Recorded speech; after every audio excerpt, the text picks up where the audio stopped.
for addressing systemic injustice, but a low regard for biblical authority. Praise God for Carl Ellis, Jr., and the courage to speak grace and truth, no matter the subject.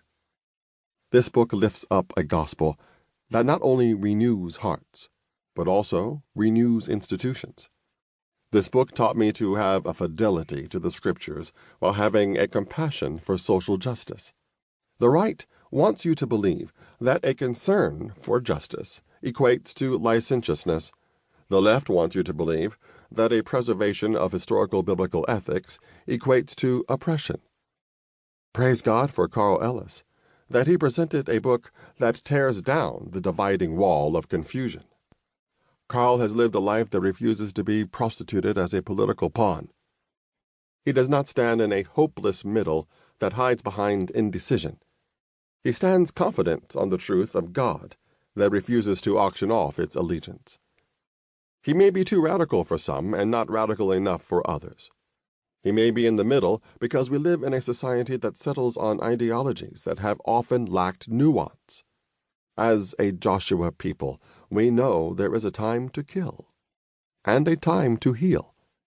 There is a time to search and a time to quit searching.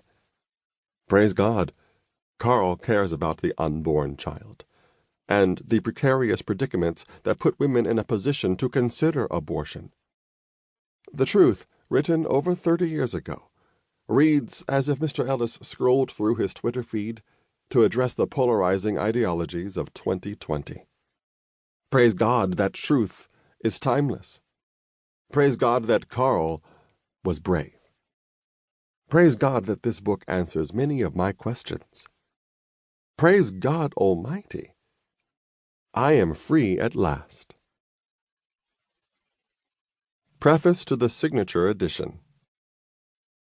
In 1965, a year after my first steps as a Christ follower, I was a freshman at Hampton Institute, now Hampton University, a leading historically black college or university, HBCU. The intense discipleship I received during these months helped me thrive and grow in biblical knowledge. By the end of my first year at Hampton, I was well on my way to figuring out the complexities of the world with a handful of Bible verses. So I thought. Being outspoken about my faith earned me the nickname Preacher. My journey to Jesus had been an odyssey of seeming improbabilities. Though I previously had a longing to know God, I was not religiously inclined. Everything that claimed to represent God was abhorrent to me. I despised religion, especially Christianity. I hated going to church and was turned off by church music and the archaic language of the King James Bible, to name a few. In essence, I was unchurchable. The Christianity I knew never answered my questions or addressed issues I was concerned about. However, because of the emerging civil rights movement led by Dr. Martin Luther King, Jr., I grudgingly acknowledged that Christianity might have something to contribute. Several years earlier, Dr. King visited my city and grabbed my attention when I heard him speak. After the rally, my father bought me Dr. King's newly published first book, Stride Toward Freedom, which the rising civil rights leader graciously autographed. It is in my library to this day. The first religious person who ignited my imagination, however, was Malcolm X. Hearing him live in 1962 was life-changing. Unlike my perception of Christianity as a black male, unfriendly institution, what Malcolm said was empowering. He made me want to stand up, affirm my identity, and be a man. Nevertheless, his devotion to Elijah Muhammad at the time was a stumbling block for me because of my anti-religious sentiments. Yet it was Malcolm X who set me up to hear the voice of the true shepherd in the biblical gospel.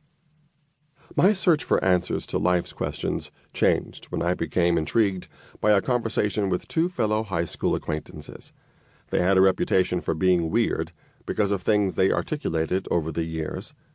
This time they were talking about what the Bible teaches. However, because they were unchurchable, like me, what they had to say made sense. They answered my questions and addressed my issues using